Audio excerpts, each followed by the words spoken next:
Hi, this is Joseph with Engadget, and I have with me here Motorola's Droid 4. It's the latest in the line that started the Android revolution on Verizon to come out of that manufacturer and once again revolutionize the physical QWERTY keypad. If the phone doesn't look familiar, your eyes aren't playing tricks on you. It's taken on a decidedly different form factor. As you can see here, it borrows very much directly from the Razr's build, with the oddly angled corners here that sort of taper in on either side, and of course that traditional standard lip that came with all of the previous Droid phones is here missing, although you do still have the slide-out keypad. If we just do a quick device tour, you can also see here that the typical sort of rubberized backing that's always come on all the other Droid phones is gone. Instead, now we have this hard texturized plastic backing that is kind of slippery, but because of the heft of the phone, you probably won't have much problem worrying about this slipping out of your hands. So here on the front, what we're looking at is a 4-inch QHD pen-tile display. It's the same sort of display that was on the Droid 3, so no real improvements here, and we're just as dissatisfied with the quality of the display, but we'll get to that in a bit. Up top, one of the things that did get a bump up from Motorola spec-wise, the VGA front-facing camera of the Droid 3 here has been replaced with a 1.3 megapixel sensor. It's capable of 720p HD. And around back, we have the same 8 megapixel camera capable of full 1080p HD, and there's the single LED flash next to it. We also wanted to point out that if you remember, typically most of the Android phones on Verizon that came out of Motorola always said on the back "with Google." There was a "with Google" branding. Here that is conspicuously absent. Instead, you just get Motorola's logo along with Verizon's and the 4G LTE icon. We're pretty sure that has everything to do with the impending merger that would see Motorola go in-house as a manufacturer for Google. Aside from that, everything else is pretty much standard. You can see down here you have the typical array of Android capacitive buttons. There's menu, there's home, back, and search. And then, as we note in the review, every side of this phone is taken up with some sort of function. So if we look over here, you can see there is the volume rocker, which has it's nice and stiff, has just enough give. Up here at the top, you'll see there is the power button, and it's right next to the 3.5mm headphone jack. Now, the one thing we want to point out, maybe we can even show you here, is there you go. It's a very flimsy power button, and it actually gets stuck in its slot. Makes it very difficult to actually know when you've depressed it to wake the screen up or to put the screen into a sleep state. So we fussed around with that a lot. It takes us more than at least 3 attempts to successfully get the phone on and working. And then over here you can see you have your ports for micro USB, and then there is the HDMI out. And then here down at the bottom we have the mic. Now, one of the most confusing aspects of the Droid 4 is the fact that although the battery is non-removable, the backplate is, but you can't just simply pull it off the way you would normally expect to by pressing down and sliding. Over here, what you might think would be a secondary mic is actually a recessed hole which requires the use of a special plastic tool that Motorola includes in the box. And what you do is you insert that tool, depress, and then at the same time slide this down. It's a really sort of not well thought through solution that has actually forced the battery on here, the backplate, I should say, to jet out now. So it's no longer flush with the casing of the phone because of how difficult it is to actually extract. So bear that in mind when you go to check this out as an option for your next upgrade. If you feel as though you need to take the backplate off more than once, you may encounter this sort of a situation. But that said, we'll show you in 1 second what it looks like under the hood, but there's really not much there. There is no included micro SD card, although there is a slot that lies just above the micro SIM, and it takes up to 32 gigabytes of expandable storage there. And then it's just the micro SIM. Other than that, you're not really going to do much underneath here because you cannot take the battery out. And then down here, as you can see, we didn't mention it before, but there's the very tiny speaker, which is actually pretty powerful. Even at full volume, we didn't have any difficulty hearing our caller, and there wasn't that much noticeable distortion. Alright, so here you can see we've gone ahead and loosened up the back plate so we can show you what's on the inside, rather than waste time showing you how difficult it is to get it off.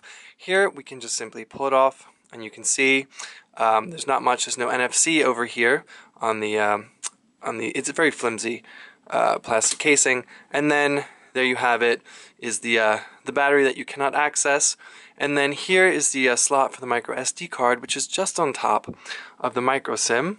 And if we can get that open, we'll show you how that works. And there you go. So you can slide out your micro SIM here and then put your micro SD card on top. Other than that, you'll have no use for this to take it off. And you can see the difficulty that we have putting it back on. And once again, there is that problem with the back plate sticking out. Okay, so let's go ahead and show you. We'll wake the screen up. And we'll show you it's the same old Motorola Applications platform skin. You can see there's the lock screen that gives you the ability to obviously unlock, switch down from vibrate to sound on, as well as instantly access the camera. So we'll go ahead and wake it up. And here you go. You have the 5 home screens that if you've used any of Motorola's latest handsets, you're well accustomed to. So we'll go ahead and just browse through them very quickly and show you, you have your typical pre-installed apps. There's your Google search bar, there's your My Verizon Data widget. Down here is the dock that you can adjust pretty much every icon according to your choice, except for the app drawer button, which is stuck in place.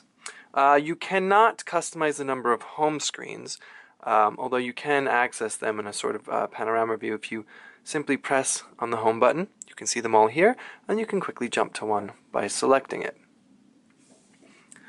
We'll pull down the notification bar. You can see it has that transparent effect, and then here you can individually delete your notifications. Alright, so let's go into the app drawer, and we'll show you what comes on here. Now, this is nothing new, but you do have the option of sorting your apps according to everything you have on the phone, what has been used recently, what you've downloaded, and of course Verizon's. We'll just take a look there just to show you the amount of bloat that you're getting in for. There's about 13 of Verizon's own apps on here, and then if we go back, we can show you a handful of other ones. Amazon Kindle, which is pretty much standard on any phone at this point. You have Blockbuster also coming on here. We have a bunch of ones we installed ourselves to do benchmark testing, but you can also see there's Let's Golf 2, you have Madden NFL 12, and then a couple from Motorola. You have Moto Active, as well as Moto Print. Now this phone does also come with Moto Smart Actions, so it can learn your habits and then sort of adjust your settings accordingly to help you conserve battery power. Now the battery on here is a 1,785 milliamp hour battery, which we were very happy to see in our testing lasted about 7 hours in the formal rundown test. That's with a video looping until it died. So if you're running on the 4G network provided by Verizon and you're doing moderate to light usage, you will be able to eke out a full day, just barely on the phone. But if you're a heavy user, you'll probably want to keep your charger at the ready. Okay, so the other big draw of this phone is that it's basically comes equipped with one of the best physical QWERTY keyboards on the market that has been refined over the generations of the Droid line. I'll just show you here. Now, this particular Droid 4 is actually about 0.5 ounces heavier than the Droid 3. So it sort of bucks that thin is in trend that we've seen come out with the Razr and other phones, across the spectrum of the mobile market. In addition, it's actually a little bit bigger than the Droid 3 as well. So Motorola's kind of gone in the opposite direction with the design of the Droid 4. But one place where they did move forward was here on the keypad. It's actually excellently spaced, even though there is a bit of extra room here on the bezel. It's fine. The keys are actually just big enough. They have that sort of a softly rounded and raised plastic, so you can easily feel them as you're navigating about, and there's really no learning curve for this keypad. In addition, there's a soft backlight around the base of each key that's triggered by the ambient sensor. So if you're in the dark and you need to text in the middle of the night, or even in the movie theater, much to the chagrin of everyone around you, you can easily bang that out using here. And as you can see, sliding it open easily triggers landscape mode. And then if you go ahead and tap on any of the keys here, you're given an assortment of apps or contacts that match the text that you've entered. If you don't enjoy typing on a physical QWERTY, in which case you probably shouldn't get this phone, there is Swipe pre-installed for that option. In addition to that, and you can see here, here's the soft keyboard. The touchscreen responsiveness is excellent on this phone. So we often found ourselves relying more on the touchscreen than actually pulling out the keypad. That may just be habit, or it may just be the fact that that the touchscreen is pretty excellent. So, okay, other than that, we're just going to show you what's here in the camera app. And okay, this is the 8 megapixel camera. It's the rear module, which is capable of 1080p video capture. And here you can see, you go through your settings, you can set it widescreen, you can change the video resolution, you can tag it, you can shut off the shutter tone, and then you have your array of filter effects. Next to that is your scene mode, so portrait, landscape, sport, macro. Macro, we should point out, there was a lot of difficulty in focusing on the object up close. Normally what would happen is the camera's focus, the sensor would hone in on the background details. And then here you have your shot mode, so you can do single shot, panorama, which we took a few excellent panoramic shots, multi-shot, as well as timer. And then you can adjust the exposure, as well as set flash to auto on and off. And then here, very simple, you can toggle to the camera and back, and you have access to a lot of the same sort of options. So that's that for the camera app.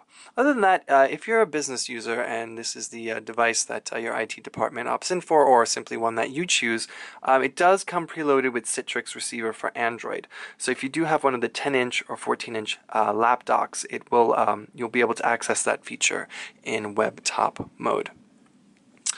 So that's pretty much it. This is the Droid 4 on Verizon. It's available now for $200 on contract. So if you're a fan of the original line and you don't mind missing out on the traditional build of this handset, and you don't necessarily want a phone that's as felt as can be, and you're really just a power user that needs to bang out emails and text, this is the phone for you. It'll last you a long time. It's durable. It can be a bit frustrating in terms of accessing the battery. Some of the design decisions here are questionable, but the camera is perfectly serviceable, and the network, you have excellent network connectivity with this handset. So that's it. This is the Droid 4 on Verizon. I'm Joseph with Engadget. Thanks for watching.